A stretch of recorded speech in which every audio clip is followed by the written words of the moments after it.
Alright, so here's a quick rundown of what I'm going to be posting on my channel.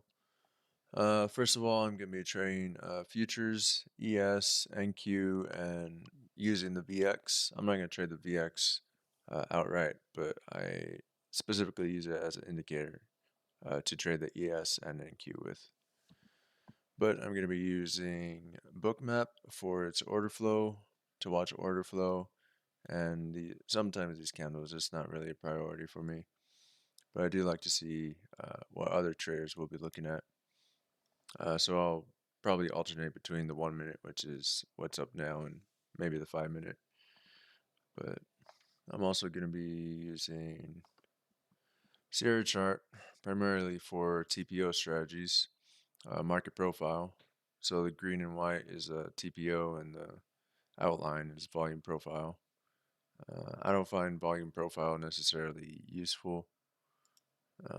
You could say it's pretty similar, the TPO and the volume profile. You just kind of pick out the peaks and the valleys and the edges and the value area highs, value area lows, points of controls to it. That could be useful. But mostly I just want to see these big mounds, see where the edges of the value areas are.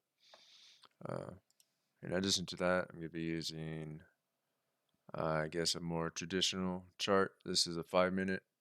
I find the 5 minute to be most useful time frame. It kind of encompasses a lot. Like another time frame that I liked to use was the 3 minute. Obviously, there's the 5 minute that is pretty common, and there's also the 15 minute and the 30 minute and 60 minute, all divisible by 5. So 5 minute is a good middle ground for all those time frames. But I'm going to be using it for VWAP and its standard deviations.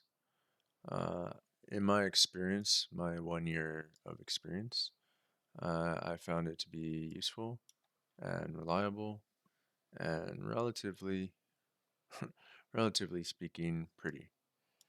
Like here on this side, it's kind of pretty, so it's like goes up, bounces around, and then continues up. It did not reject, so that's a good reliable indicator for me.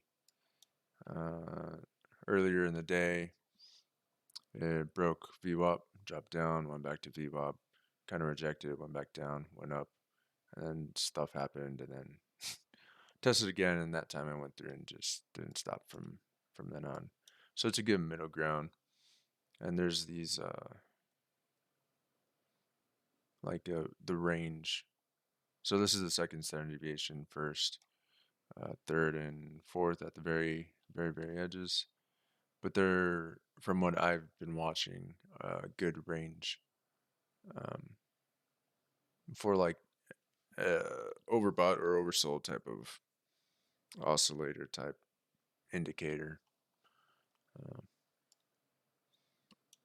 Yep, so I have ES here, I have NQ there, I have VX here. It's not really the same, but it's something I keep an eye on. I'm also using relative volume.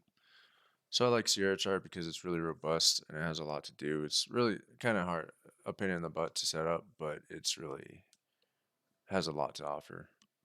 So I put the time in, I learned it, and I like it for what it is. Same thing for Bookmap. A lot of people find it confusing once they initially, get introduced to it. But once you get used to it, it's pretty intuitive. So the red bubbles are aggressive sellers, the blue bubbles are aggressive buyers. It's just a representation of who's more aggressive. And if you're familiar with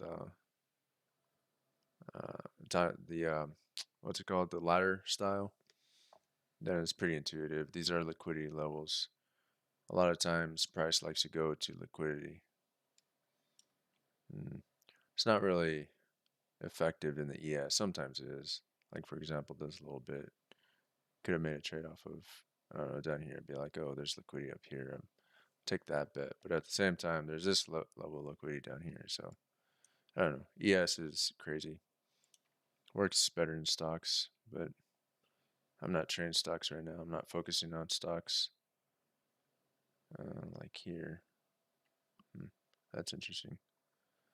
But yeah, I'm kind of doing a little trifecta thing between ES, NQ, and VX. I'm looking at which one's leading what is possible in which, and what is the most likely scenario based off of my previous experience, which admittedly is like 1 year. But it was a crazy year. So I guess I have that going for me.